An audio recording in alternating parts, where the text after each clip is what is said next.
Hello everyone, നമുക്ക് കുറച്ച് അർത്ഥങ്ങളും പര്യായങ്ങളും പഠിക്കാം കേട്ടോ. 10ാം ക്ലാസ്സിലെ ടെക്സ്റ്റ് ബുക്കിലെ അർത്ഥങ്ങളും പര്യായങ്ങളുമാണേ.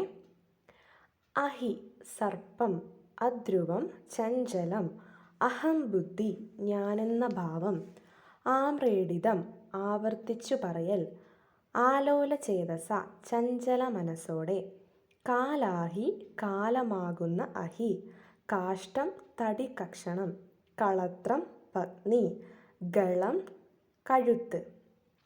അഹി സർപ്പം, അധ്രുവം ചഞ്ചലം, അഹംബുദ്ധി ഞാനെന്ന ഭാവം, ആമ്രേഡിതം ആവർത്തിച്ചു പറയൽ, ആലോലചേതസ ചഞ്ചല മനസ്സോടെ, കാലാഹി കാലമാകുന്ന ഹി, കാഷ്ടം തടികഷണം, കളത്രം പത്നി, ഗളം കഴുത്ത്. ഇനി പര്യായമാണ്. വിശ്വത്തിൻ്റെ പര്യായമാണ് ഭുവനം, ലോകം, ജഗത്ത്. വിശ്വത്തിൻ്റെ പര്യായം ഭുവനം, ലോകം, ജഗത്ത്.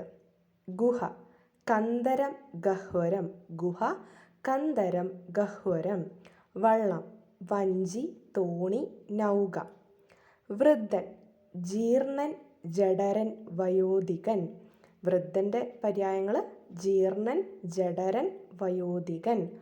ഉദരം വയർ, കുക്ഷി, ജഡരം.